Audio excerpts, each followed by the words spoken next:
অবলা নহয় যে কাৰোবাৰ চাতুৰি কথাত ভুল যাব মহাপ্ৰলয়ত পৃথিৱী ধ্বংস হ'ব আৰু এখন পৃথিৱীৰ যাতে সৃজন নহয় তাৰ প্ৰতি লক্ষ্য ৰাখি মই সেই ভীষণ দৈত্য সৃজন কৰিছোঁ মাতৃ মাতৃ মাতৃ মাতৃ পুত্ৰ তুমি মোকে ভীষণভাৱে বিশ্বাসঘাতকতা কৰিছ পুত্ৰ তই কি বিশ্বাসঘাতক কৰাৰ কথা কৈছ মই একো বুজিব পৰা নাই পুত্ৰ এই বিশ্ব ব্ৰহ্মাণ্ডতে ইমান বিলাকে সুন্দৰী সুন্দৰী ৰমণী থাকোঁতে কিয় সেই কথিত ৰমণী সৰস্বতীকে বিবাহ কৰাবলৈ অনুমতি দিছিল কি সৰস্বতী কুৎসিত নাৰী তোক কোনে ক'লে মোক কোনেও ক'ব নালাগে দৃশ্যবোৰ দেখি আহিছো সৰস্বতী এগৰাকী কথিত ৰমণী ভুল পুত্ৰ ভুল ভুল পুত্ৰ ভুল সৰস্বতীৰ সমান ৰূপৱতী জ্ঞানৱতী কন্যা এই বিশ্ব ব্ৰহ্মাণ্ডত অন্য কোনো নাই দৈত্য নিশ্চয় তই অন্য কোনোবা নাৰীক লগ পাইছ দৈত্য বৃথা চেষ্টা নকৰিব মাতৃ মই জানিব পাৰিছো এই বিশ্ব ব্ৰহ্মাণ্ডৰ ভিতৰতে যিমানবিলাক সুন্দৰী সুন্দৰী ৰমণী আছে এই সকলোবোৰ তোমাৰ এই দাসী আৰু শুনা এই হয় দৈত্যই কেতিয়াও দাসীকে বিবাহ নকৰাই দাসীকে বিবাহ কৰালে জীৱনে দাস হৈ থাকিব লাগিব তোমাৰ মোৰ কোনো দাস দাসী নাই এইবোৰ মিছা কথা মিছাত ভুলি নাযাবি পুত্ৰ সঁচা মিছা একো নাজানে হয় দৈত্যই জানে মাথুই কৰ্তব্য নিজৰ আৰু শুনা লক্ষ্মী মইতো তোমাৰ পুত্ৰ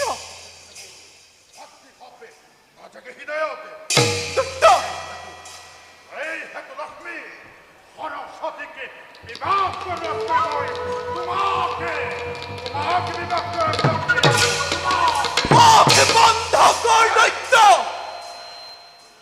কোন মুখে তই এনে বাক্য উচ্চাৰণ কৰিলি তোৰ মোৰ সন্মুখৰ পৰা তোৰ মুখ চাব নাপায় পুত্ৰকৈ মাতৃক তই পত্নী ৰূপে পাবলৈ বিচাৰিছ তোক স্বজন কৰি মই মহা ভুল কৰিলো দেও সমাজলৈ কলংক আনিলো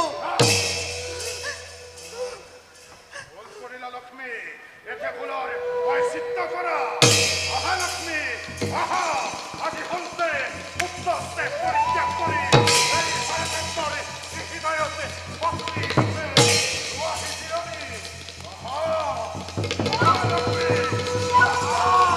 আৰু এখোজ আগবাঢ়ি নাহিবি দৈত্য ভাবিছ নেকি তই মই সাধাৰণ নাৰী বুলি বিষ্ণুপ্ৰিয় লক্ষ্মী মই নিজ স্বাৰ্থৰ বাবে তোক যেনেকৈ এই পৃথিৱীত সৃজন কৰিলো চাই দৈত্য এই মুহূৰ্ততে তোক মই এই পৃথিৱীৰ পৰা বিলুপ্ত কৰি দিম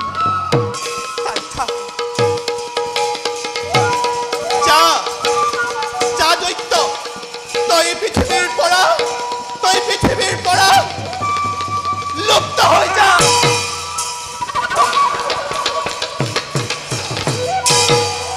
যা দৈত্য তই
কেনে লাগিছে লক্ষ্মী?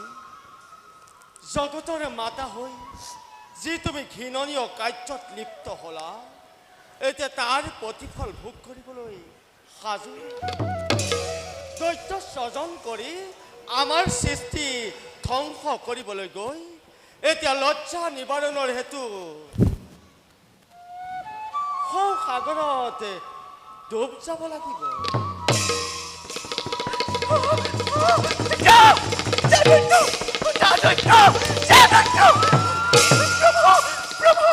প্ৰভু দৈত্যই মোক পাতে পাতে খেদি ফুৰিছে।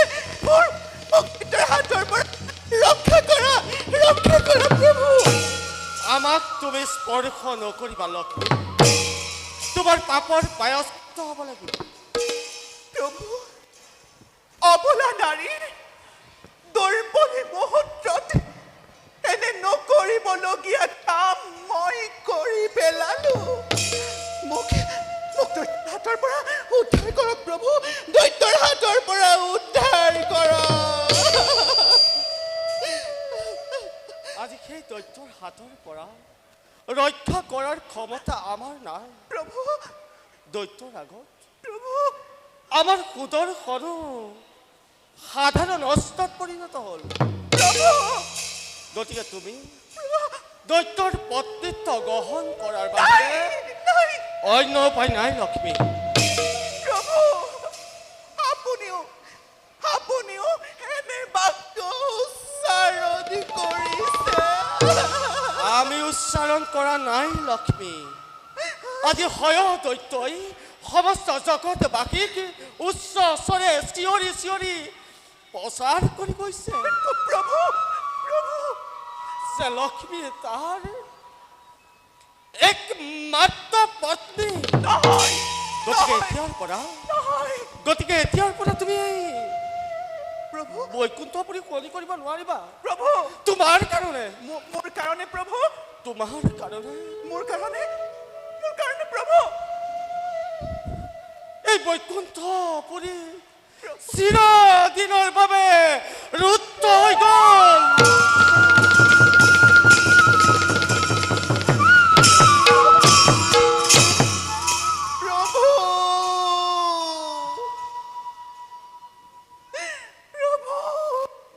তুমি চৰিত্ৰ মোক ক্ষমা কৰক প্ৰভু।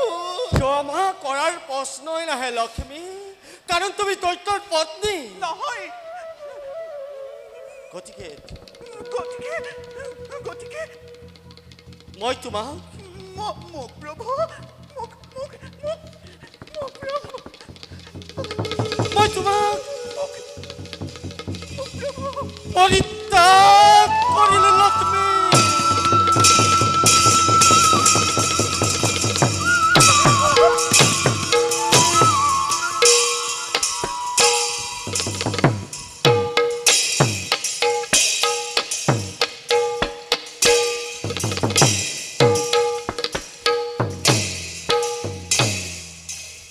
ক্ষমা কৰা প্ৰভু, মোক ধৰো চৰণত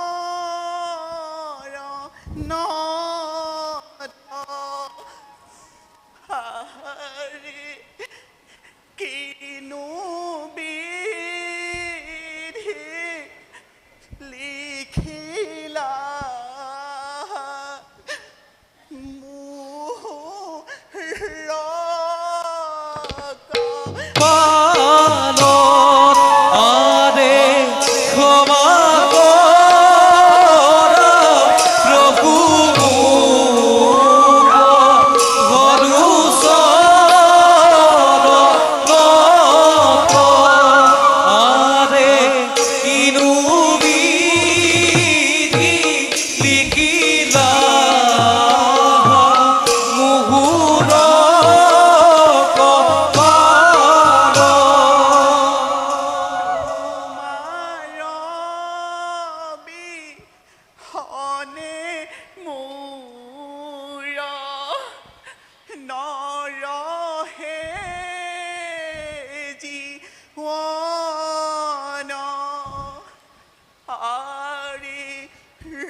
পাতাল এই তিনিও লোকত লুকাই তুমি দৈত্যৰ হাতৰ পৰা হাৰিব নোৱাৰিবা যিহেতু তুমি তাকে অমৰত্ব বধি স্বজন কৰিছা প্ৰভু তুমি তোমাৰ লজ্জা নিবাৰণৰ হেতু প্ৰভু মহাসাগৰত ডুব যাব লাগিব প্ৰভু আপুনি আপুনি কি বিধান দিছে মোক পৰিত্যাগ নকৰিব গৰ্বিতা নাৰী উপযুক্ত শাস্তি হৈছে তুমি তোমাৰ সতীত্ব ৰক্ষাৰ হেতু আৰু যদি তুমি জগতৰ মাতৃ হিচাপে জীয়াই থাকিব বিচাৰা বিচাৰো তেন্তে তোমাৰ বিলুপ্তি সাধন কৰিবই লাগিব প্ৰভু ইয়াতকৈ মোৰ মৃত্যুৱে শ্ৰেষ্ঠ আপোনাৰ সুদৰ্শনে মোৰ মুণ্ড ছেদন কৰি মহাসাগৰত পেলাই দিয়ক মই তাকেই কামনা কৰিছো প্ৰভু তাকেই কামনা কৰিছো পলম নকৰিবা লক্ষ্মী নহ'লে আৰু ভয়ংকৰ বিপদৰ সন্মুখীন হ'ব লাগিব যথা ধৰ্ম তথা জয় তুমি যাক বুদ্ধিহীনা নাৰী বুলি হেয় জ্ঞান কৰিছিলা আজি সেই খৰচতে তোমাৰ এনে অৱস্থা কৰিলে তিনি কল্প ধৰি তুমি সাগৰত অদৃশ্য হৈ থাকিব লাগিব প্ৰভু সময়ত আমি তোমাক উদ্ধাৰ কৰিম হে জগতবাসী চাই লোৱা তোমালোকে যে লক্ষ্মী প্ৰভু বিষ্ণুৰ সৈতে বৈকুণ্ঠপুৰী শুৱনি কৰি আছিল সেই লক্ষ্মী আজি এটি সামান্য ভুলৰ বাবে ধূমকেতুৰ দৰে মহাসাগৰত খহি পৰিব লগা হ'ল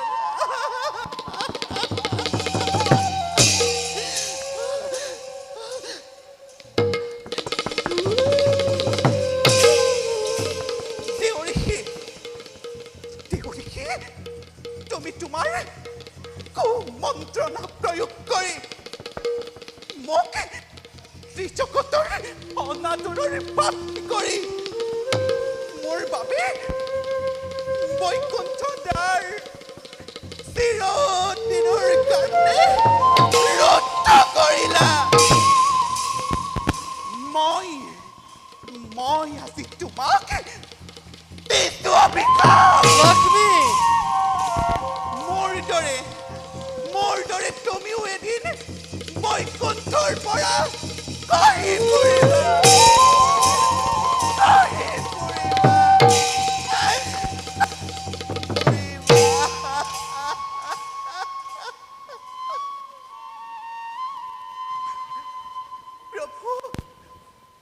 প্ৰভু যোৱাৰ আগত জন্মে জন্মান্তৰে তোমাকেই যাতে স্বামী ৰূপে পাওঁ যোৱাৰ আগত অন্তিম সেৱা মোৰ কৰিব দেখা দেখা সৰ্বসন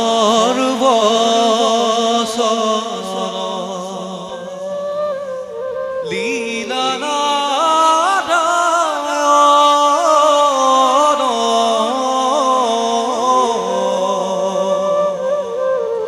পুৰাণ কথা গীতু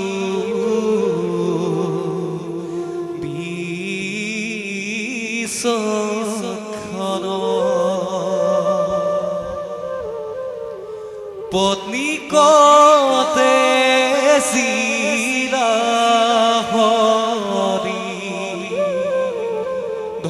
ধৰ্মক ৰক্ষা কৰি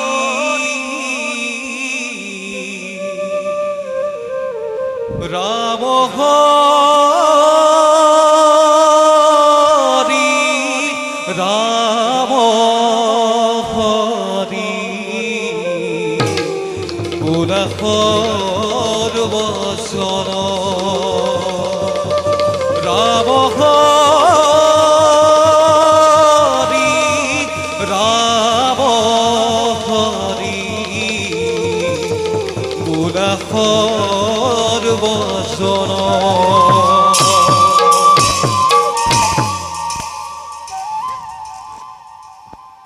প্ৰভু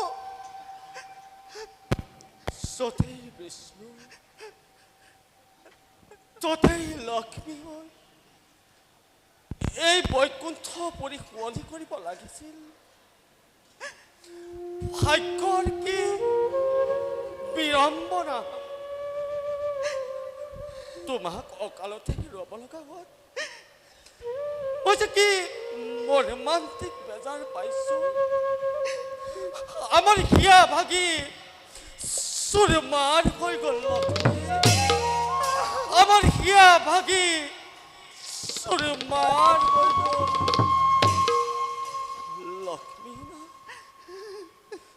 লক্ষ্মীহীনা বৈকুণ্ঠ পৰি কিছুদিন খালী হৈ ৰ'ব প্ৰভু লক্ষ্মী যোৱাৰ আগত এষাৰ কথা কৈ চাওঁ হয়দৈত্য অমৰ নহয় লক্ষ্মী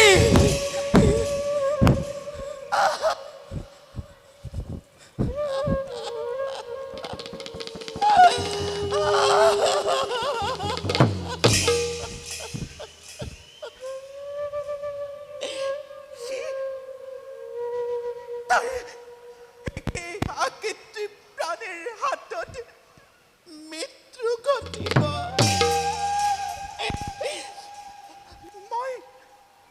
মই আহিলোঁ প্ৰভু বিদায় বিদায় প্ৰভু বিদায়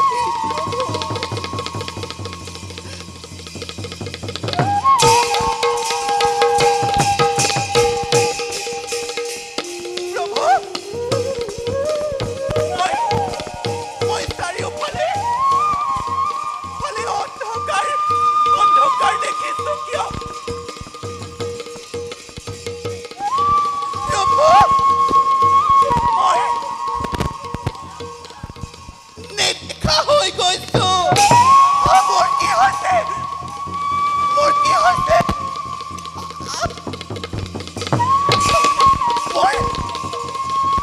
জ্ঞান শূন্য হৈ গৈছে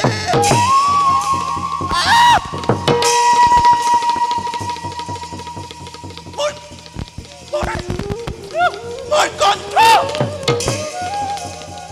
কণ্ঠ ৰুদ্ধ হৈ গৈছে প্ৰভু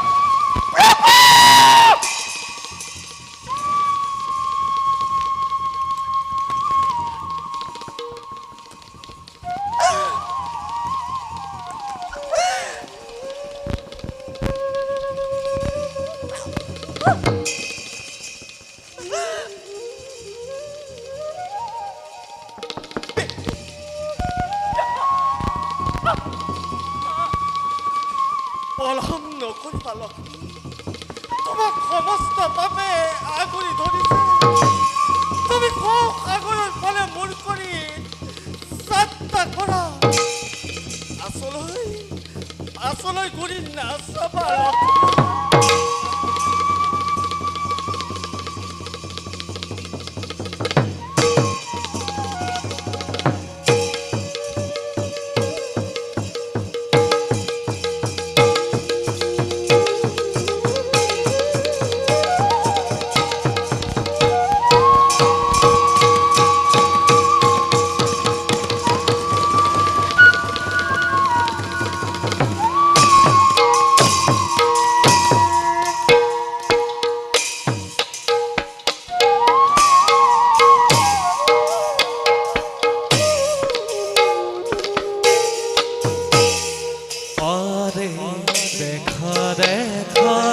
সৰ্বজন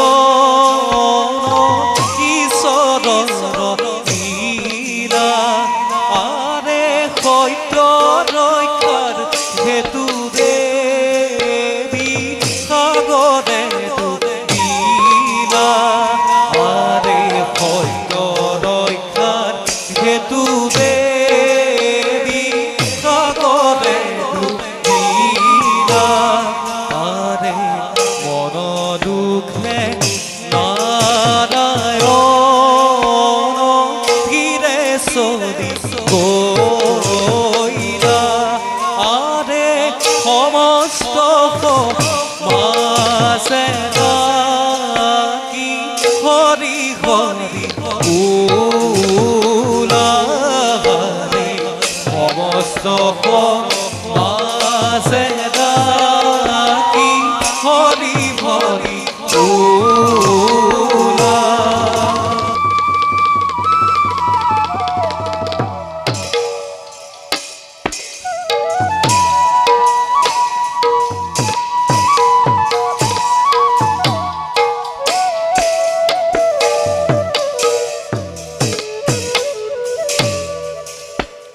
প্রভে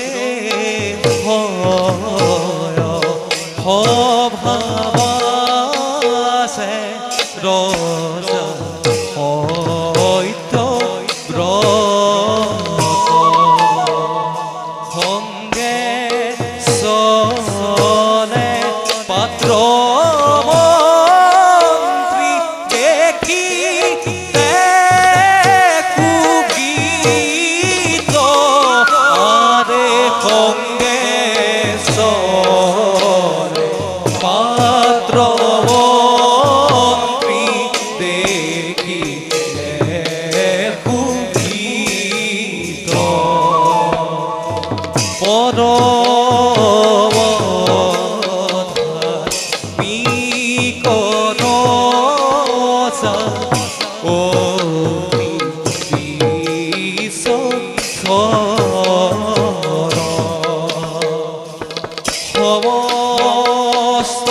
সমস্ত মাসে ডাকি বুলালা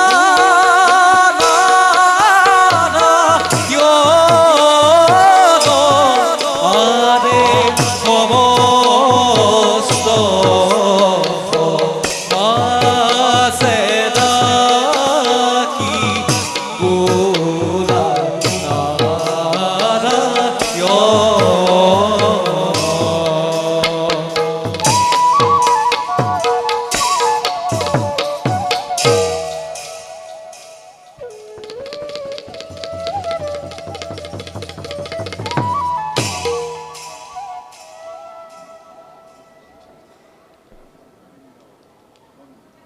মহারাজ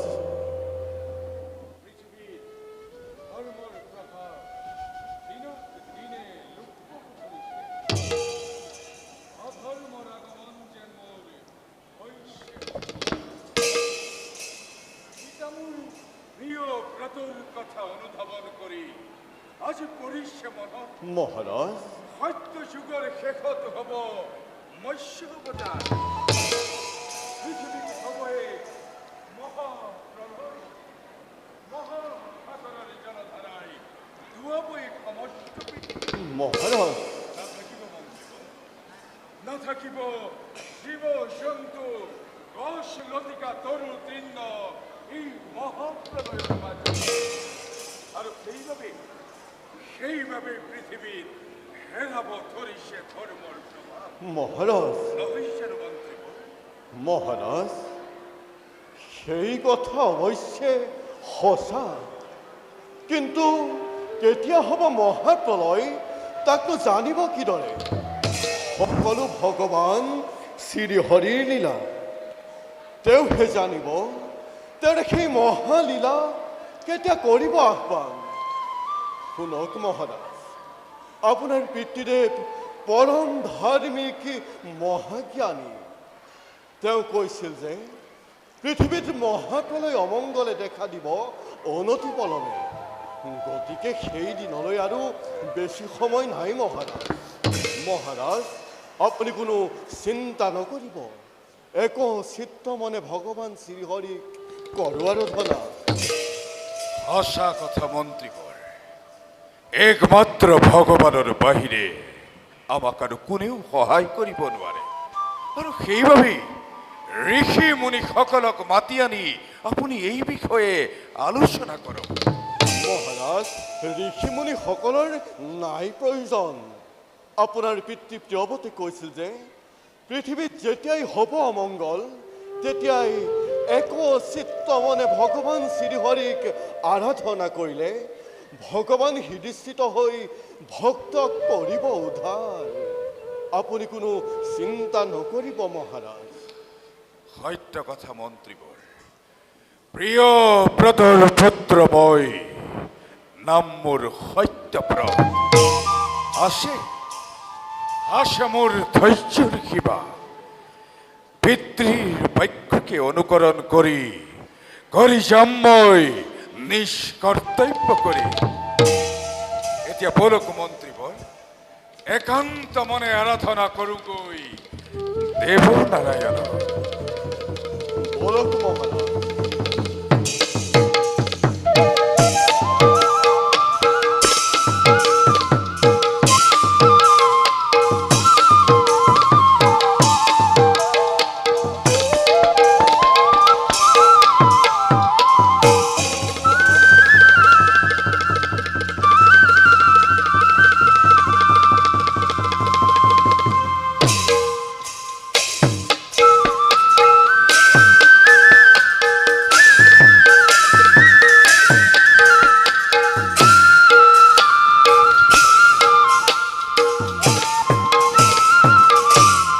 আরে ও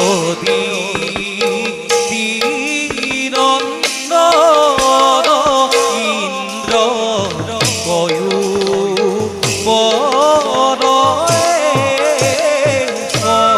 আরে লগে সরে দেবগণ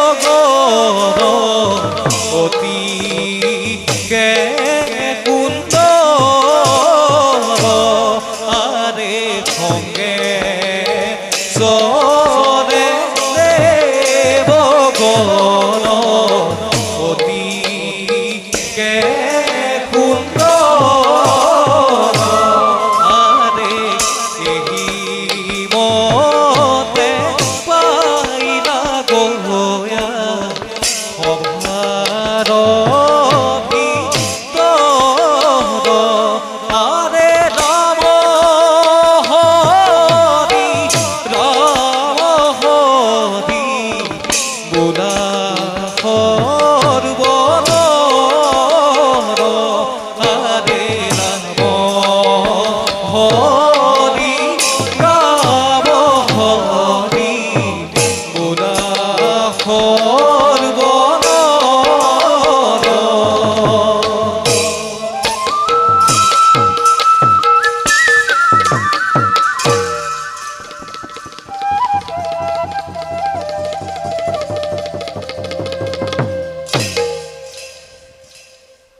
দেবগণ ইন্দ্ৰময় সৰগৰ ৰজা প্ৰকৃতিৰ সৰ্বৰূপ সন্মিলিত কৰি বিধাতাৰ অপূৰ্ব সৃষ্টিয়ে অমৰাৱতীপুৰ মোৰে সাম্ৰাজ্য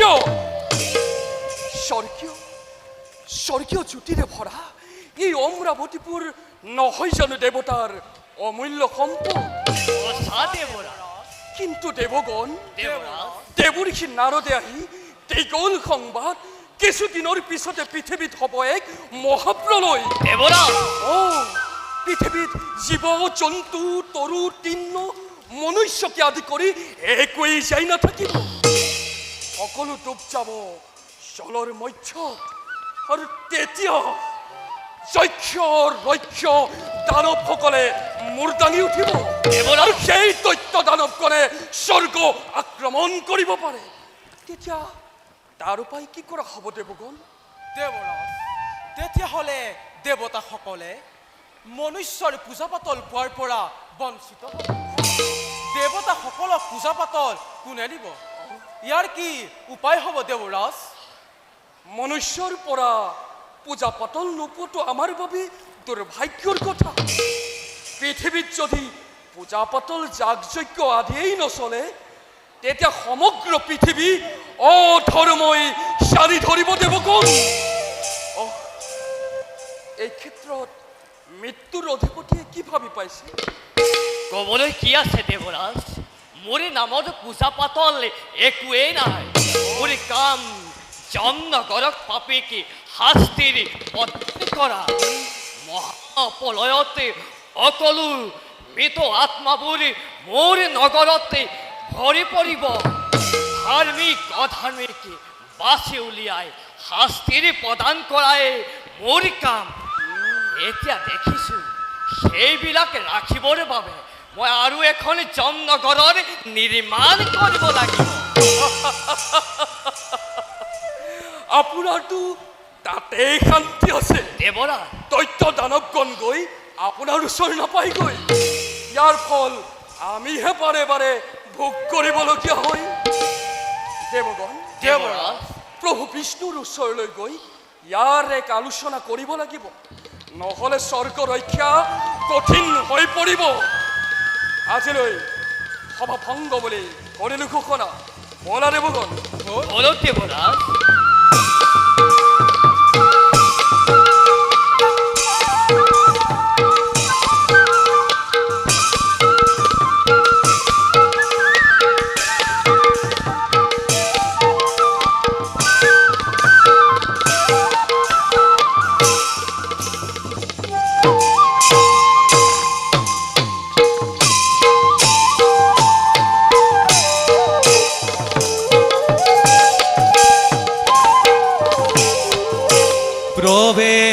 প্ৰৱেশিল সভাবাসে দক্ষ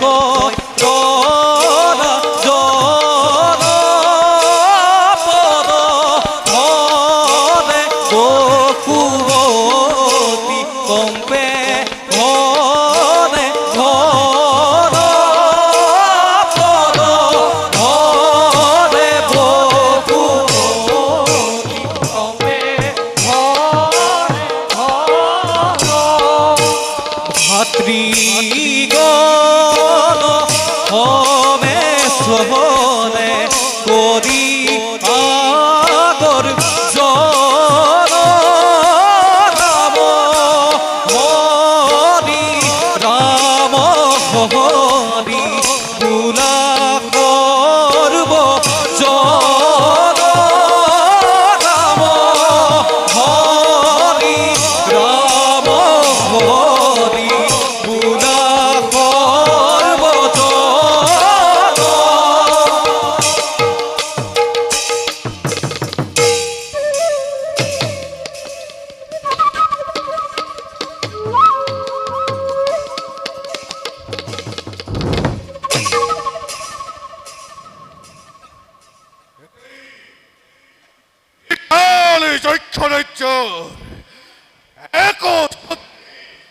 সম্রাটে ভয় আমার ভূজঙ্গ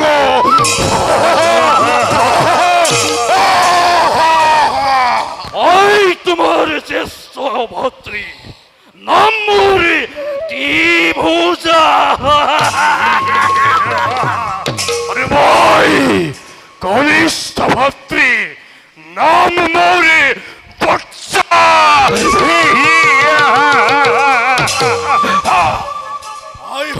দাদা আমাকে পরাস্ত করিব পরাবি এই পৃথিবীর এতিয়াও জন্মগ্রহণ করা নাই আমার ভয়তে স্বর্গর দেবতা মর্ত্যর মানব পাতালর বাহুকেও ভয় কম্পমান এই পৃথিবীত হয়তো হিংসা গুণ্ঠ নদীৰে এফালৰ পৰা ধ্বংস কৰি যাব লাগে কাৰো প্ৰতি তোমালোকে দয়া নকৰিবা, কাৰো প্ৰতি তোমালোকে ক্ষমা নকৰিবা।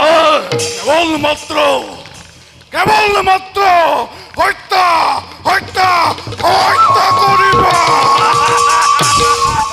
আৰ বাবে দাদা চিন্তা নকৰিব, আমাৰ হাতৰ পৰা মনুষ্য কিংবা দেৱতা পলাই সাৰিব নোৱাৰে।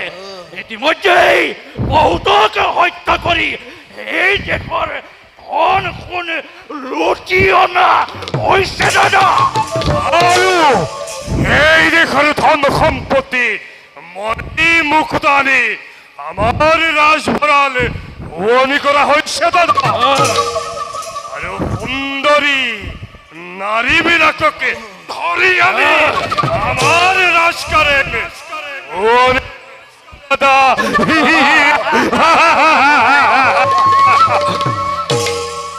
ধন্য ধন্য মোৰ বীৰ ভাতৃদ্বয়, তোমালোকৰ বীৰত্ব কাৰোৰে লগতে তুলনা নহয়। এবাৰ উচ্চ স্বৰে কৰানন্দ স্বৰ্গ পাতা উঠক উঠক।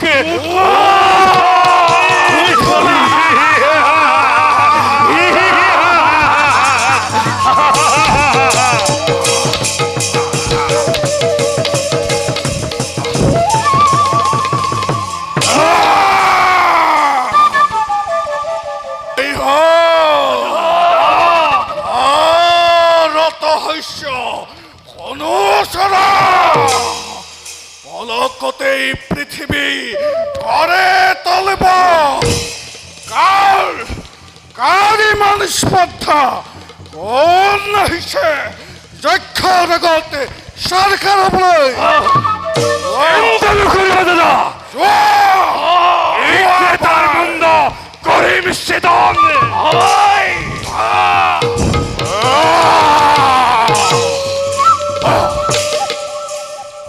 তহঁতে মোক বিচাৰি যোৱাৰে নেদেখো কাৰণ যেই আহি মই তহঁতৰ সন্মুখতে দিছোহি দেখা।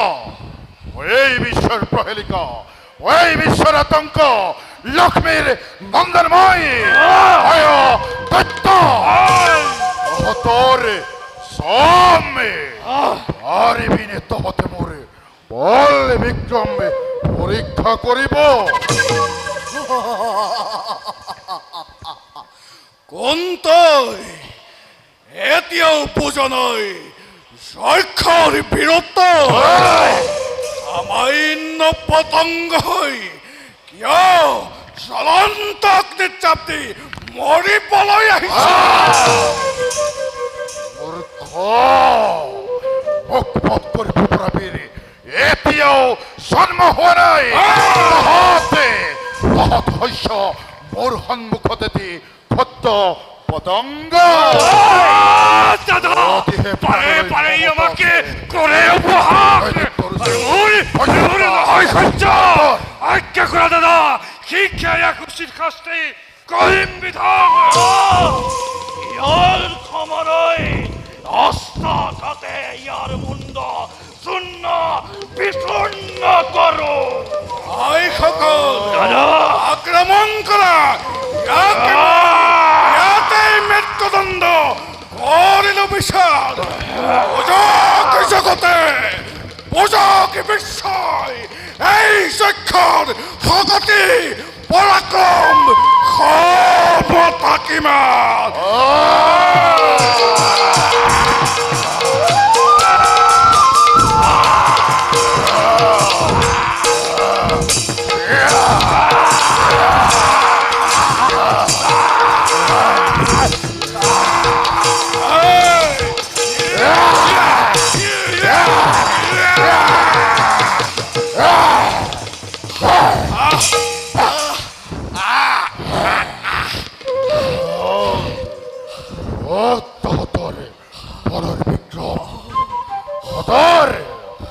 হস্তে মোৰ শৰীৰত একো আঘাত হানিব নোৱাৰা হত।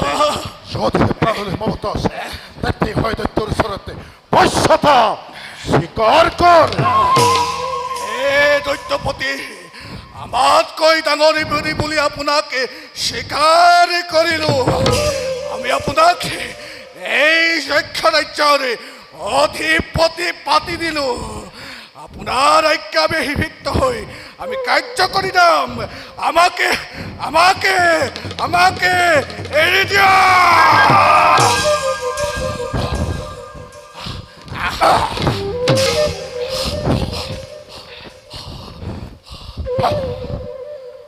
দৈত্যৰাজ তোমাৰ কথাটো মই মান্তি হৈছো নাম মোৰ হয়দৈত্য অপহৰণৰ হেতু মাতৃদেৱীয়ে মোকে মোৰ শীৰ্ষজন মোৰ মৃত্যু কোনেও ঘটাব নোৱাৰে চোৱা চোৱা সকলোৱে মোৰ এই বাচ্যময় শৰীৰ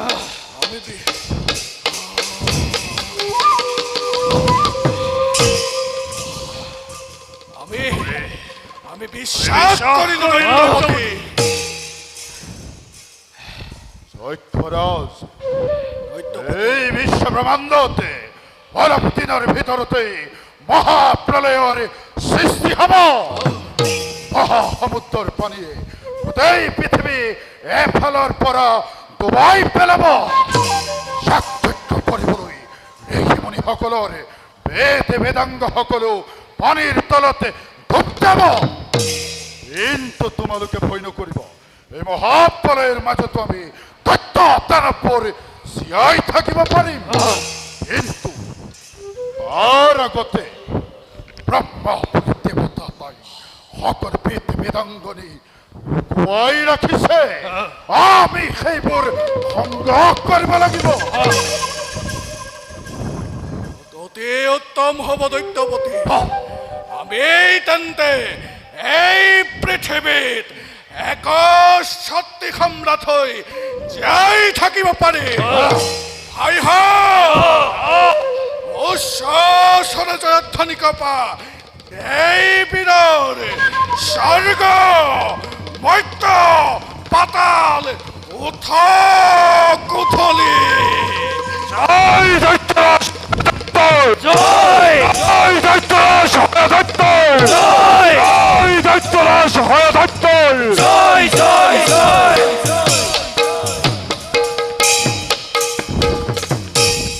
মহাবলী জয় দৈত্য বেগে চলি গয়া পদভৰে অসুমতি কম্পিবা কলৈলা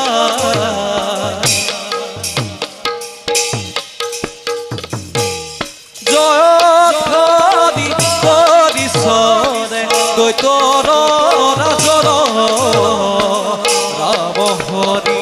ৰাম হৰি